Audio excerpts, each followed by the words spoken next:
कैसी है माँ?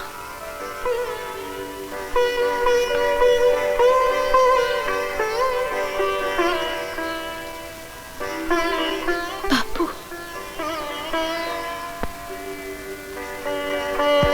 मेरा बापू गाड़ीबान था। गाड़ीबान मर जाता है, लेकिन गाड़ी चलती रहती है। बैठो अतिथि।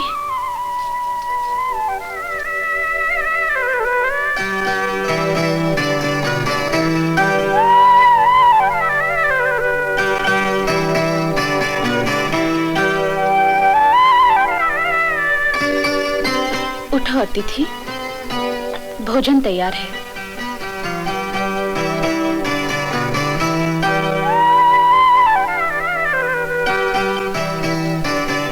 अतिथि? ये अतिथि किसे कहते हैं? भगवान को, भगवान जिसकी पूजा की जाती है। भगवान? ये भगवान किसे कहते हैं? मैं नहीं जानती। ये शब्द खुद ब खुद किसी मंत्र की तरह मेरे होठों से टपका है। तुम्हारा क्या अर्थ है धरती? धरती खुद ही अर्थ है। और तुम्हारा क्या नाम है अतिथि? शायद मेरा कोई नाम नहीं। और घर? शायद वो भी पीछे कहीं खो गया है।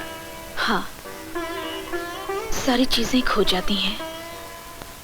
मेरा बापू, वो भी खो गया। और माँ तो है, लेकिन किसी ने हम दोनों के बीच अग्नि की 7 रेखाएं खींच दी हैं। आगे बहुत धुंध और बहुत अंधेरा है, कुछ नजर नहीं आता। चलो।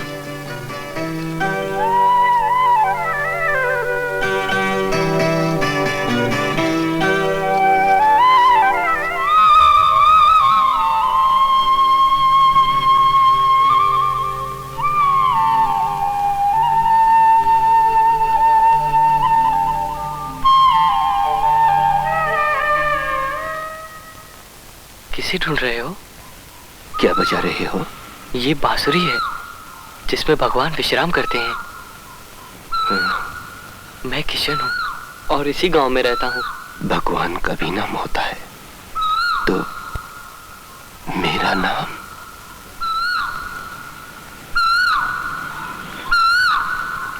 तुम सागर हो। लो, तुम्हारे माथे पर मैंने भारत की मिट्टी का तिलक लगा दिया है। अब तुम्हें धरती से कोई जुदा नहीं कर सकता।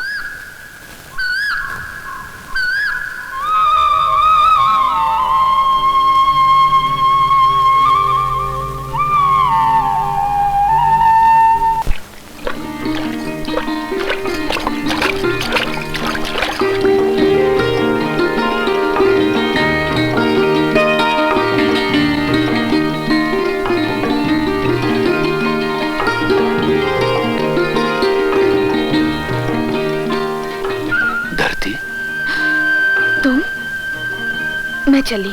मुझे अकेला छोड़कर? हाँ, मेरे ये हाथ तो देखो, जिन पर रेखाएं ही रेखाएं हैं। पहले इन पर मेहंदी तो रच लूं कि तुम मुझे पढ़ सको। ये आंखें तो देखो, कितनी सादा है ये। पहले इनमें थोड़ा सा काजल तो आंच लूं कि तुम मुझे निहार सको। इन बालों को तो देखो, महकार से खाली। पहले इनमें थोड़ी सी रजनीगंधा तो रस लूं कि तुम मुझे सूंघ सको। इन होठों को तो देखो, मौन घर बने हुए हैं। पहले इन्हें केसर से तो भिगो लूं कि तुम मुझे चख सको। और ये पाँव भी तो देखो, बेचारे बेताल और बेसुरे।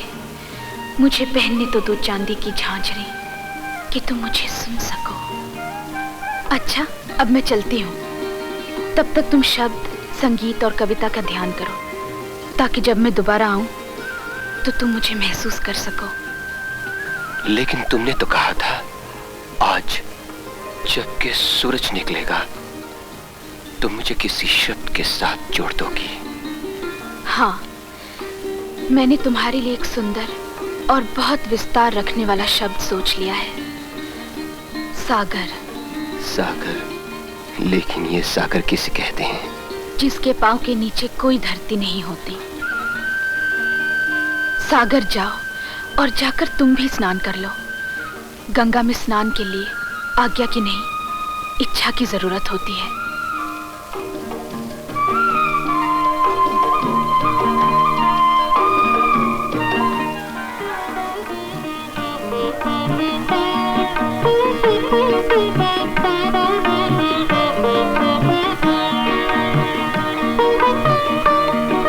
देखो ये रूप स्वरूप, ये मोती से अंजा हुआ काजल, ये अधरों पर लिपटा अग्न गुलाब, ये अतलसी कपड़े से कसा मेरे बदन का शीर्षक। क्या तुम अब भी नहीं जानते कि शब्द भी मैं हूं, कविता भी मैं हूं और संगीत भी मैं हूं? तुम सच कहती हो। तुम ही शब्द हो, तुम ही कविता हो और तुम ही संगीत हो। चलो घर चलें। सुनो, मेरी एक तुमसे छोटी सी प्रार्थना है। प्रार्थना? एक छोटी सी प्रार्थना। क्या? तुम मुझे एक बहुत छोटा सा चुंबन दे दो। चुंबन? हाँ, ताकि मैं जान लूं कि मेरे और तुम्हारे बीच सिर्फ मैं और तुम ही सच्चे हैं।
हमारे खेतों पे कब्जा करने वाले, हमारी मेहनत को आग से जलाकर खाक करने वाले, हमारी ये मान सम्मान धरती पर आग की रेखाएं खींचने वाले कौन होते हो तुम?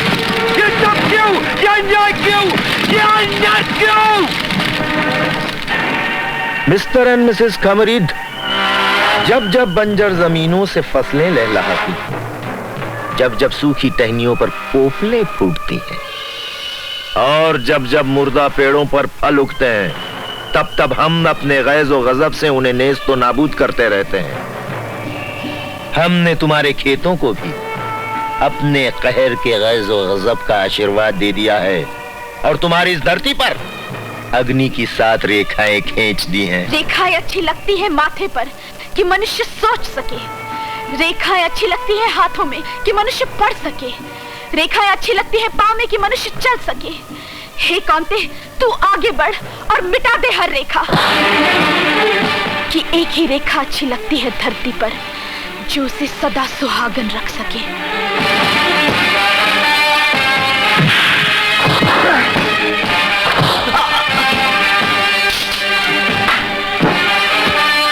माय लिटिल कॉमरेड, तुम में बहुत गुस्सा, एंगर, वेरी बैड। तुमको तो बहुत आगे जाना है। स्टिक, मुझे अच्छी चीज अच्छी नहीं लगती। Let me break it. नहीं, प्लीज मुझे तोड़ने दो इसे।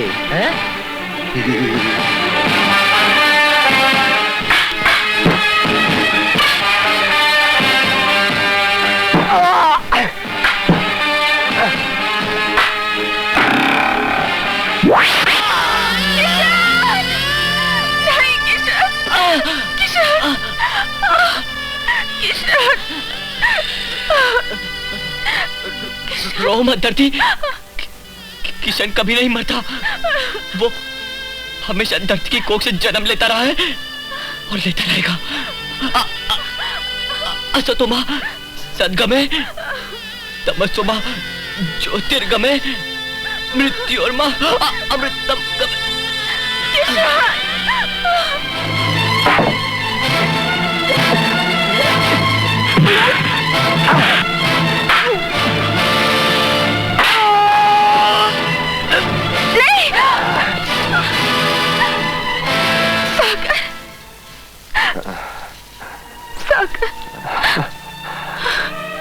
सब चल गया,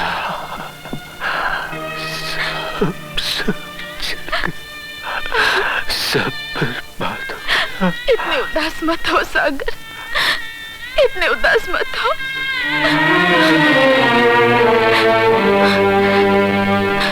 ये देखो, ये अनाज का एक अंकुर है। हम इस अंकुर को फिर से उगाएंगे। हमारे खेत फिर आबाद हो जाएंगे सागर, हमारे खेत फिर आबाद हो जाएंगे। उदास मत हो सागर।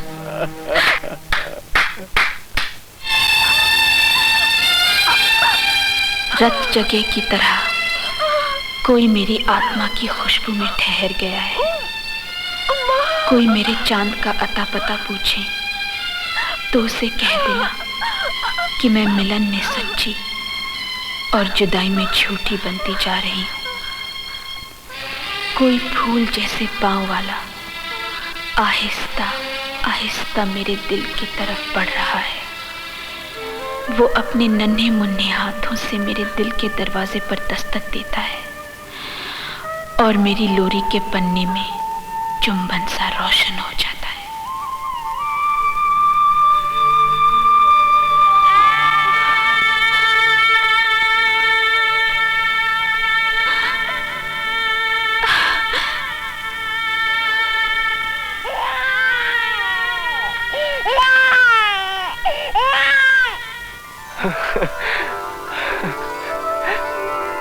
धरती, मैं तुम्हें धन्यवाद अदा करने आया हूँ कि तुमने मुझे भगवान जैसा प्रसाद दे दिया है।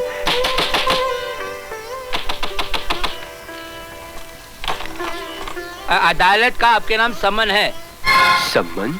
सरकार ने अदालत में हाजिर होने का हुक्म दिया है। लो चला हुआ। और सुनो, कल कचहरी में चले आना, समझे? अगर नहीं आए तो बांध के ले जाऊंगा, समझे? सागर, बाप का नाम मालूम नहीं, अदालत में हाजिर हो।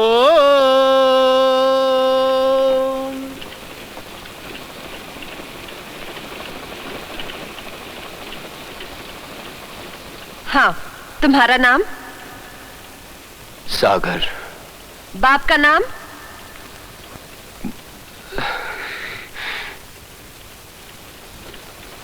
कहाँ के रहने वाले हो?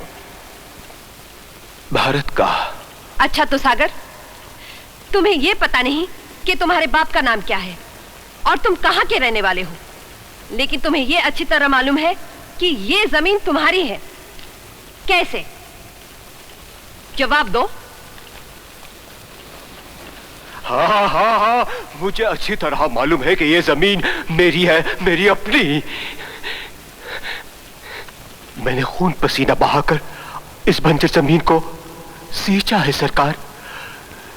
तपती धूप और कड़कड़ाते जाड़े में अपने हाथों से इस जमीन से बड़े बड़े पत्थर उठाए हैं सरकार।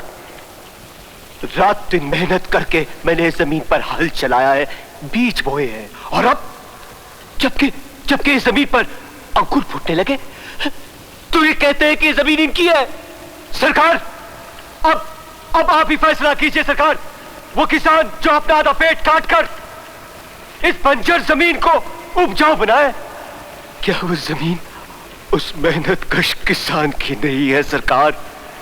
तो फिर किसकी है सरकार? ये सवाल आपसे पूछता हूं सरकार, ये जमीन किसकी है? आप ही हमारे माए बाप हैं, आप ही फैसला करो सरकार, आप ही फैसला करो। हम कुछ नहीं बोलेंगे सरकार, हम कुछ नहीं बोलेंगे, कुछ नहीं बोलेंगे। सारी कार्रवाई सुनने के बाद अदालत अभी अपना फैसला महफूज रखती है और ये मुकदमा अगले किसी समय तक के लिए मुलतवी किया जाता है।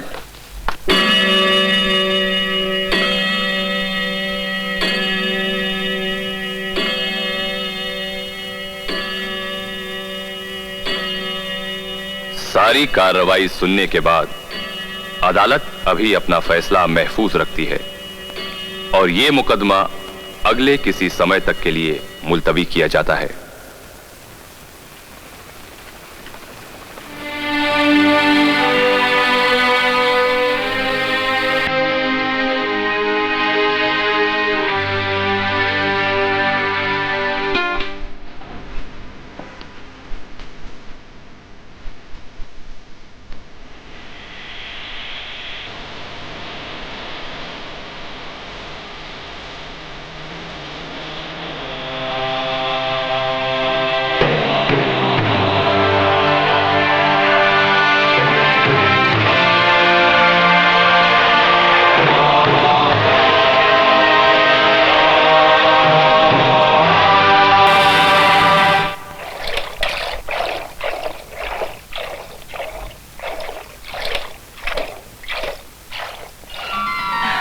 क्या बात है किशन?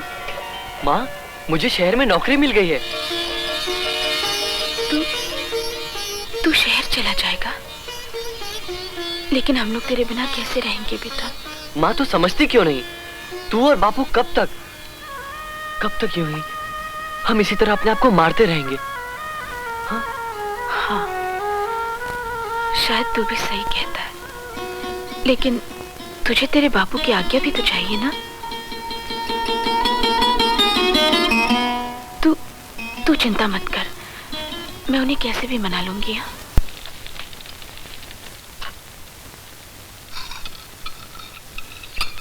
आखिर तुम कब तक कचहरी के फैसले का इंतजार करते रहोगे? भला कोई इतनी जल्दी भी बूढ़ा होता है जैसे तुम हो गए हो? अब किशन भी तो काफी बड़ा हो गया है। और माँ, तुम भी कब तक इन दुख उठाती रहोगी? बापू, तुम भी 20 साल से कचहरी में खड़े खड़े थक गए होंगे।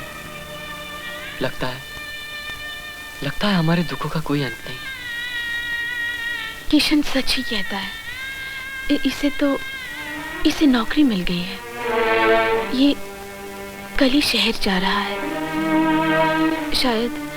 शायद इसके शहर जाने से तुम्हारे सर का थोड़ा सा बोझ हल्का हो जाए। किशन कहीं नहीं जाएगा। किशन ने इस धरती पर जन्म लिया है, वो यहीं रहेगा। मेरे बाद इस धरती की रक्षा करना किशन ही की तो जिम्मेदारी है। और कौन है मेरा? और कौन है? तुम किस धरती की बात कर रहे हो बापू? इस धरती ने तुम्हें दिया ही क्या है? बस मुझे शहर जाने की आज्ञा दे दो। नहीं,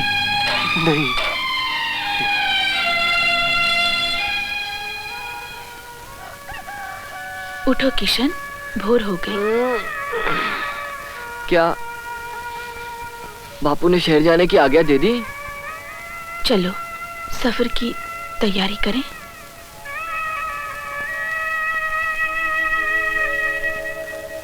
देख किशन, मैंने तेरे लिए रोटी बांध दी है, इसे सही वक्त पर खा लेना। हाँ। और तूने सब कुछ ले लिया है ना?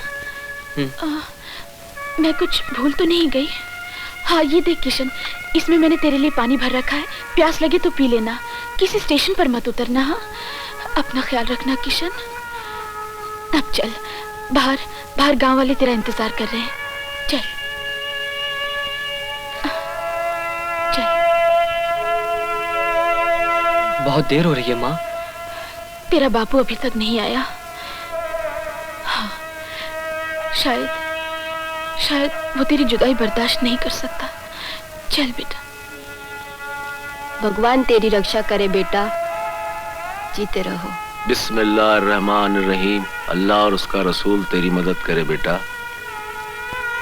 ये ले, ये वो मिट्टी है जो सारे देशों और सारे चेहरों से ज्यादा सुंदर है।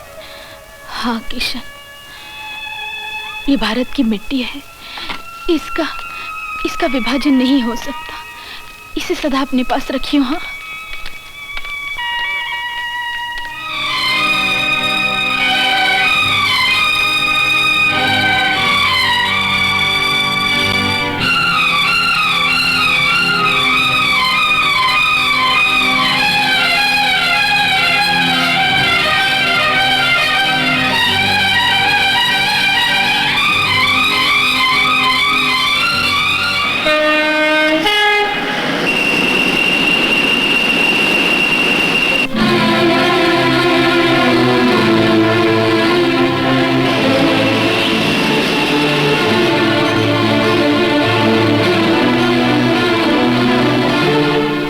आज्ञा दो माँ,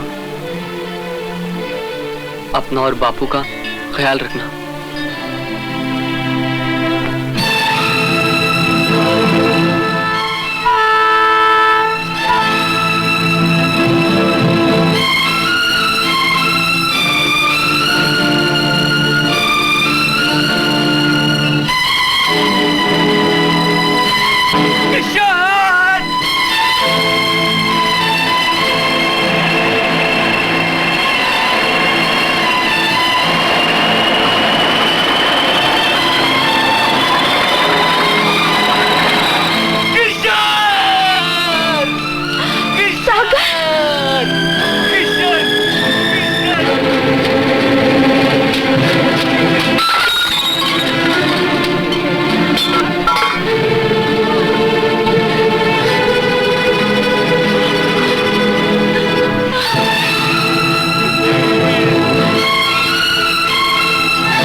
हेलो मास्टर कामरी।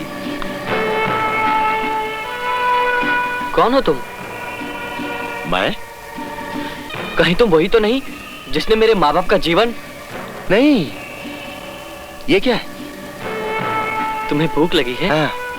इसमें भोजन नहीं, मेरे देश की मिट्टी है। मिट्टी? वो क्या होती है? लाओ मुझे दो। माँ ने कहा था कि हम सब कुछ दे सकते हैं, मगर ये मिट्टी नहीं। नाउ लिसन मास्टर कामरिद, ये मिट्टी मुझे दे दो। नहीं। बदले में ये लो, विदेशी मुद्रा है, फॉरेन करेंसी, बड़े काम की चीज होती है। मैंने कहा ना नहीं। नहीं, थोड़ी सी दे दो, थोड़ी सी, हाथ बराबर है? नहीं, ये भारत की मिट्टी है और इस मिट्टी का बंटवारा नहीं हो सकता। Understand mister कामरिद? जी नहीं, ये हमारी कहानी का अंत नहीं है। इंसान और शैतान के दरमियान जंग कल भी जारी थी, आज भी जारी है और कल भी जारी रहेगी। लेकिन शैतान पर आखिरी विजय आपकी ही होगी, क्योंकि आप भविष्य की रोशनी हैं और रोशनी हमेशा अंधेरे की कोख से जन्म लेती है।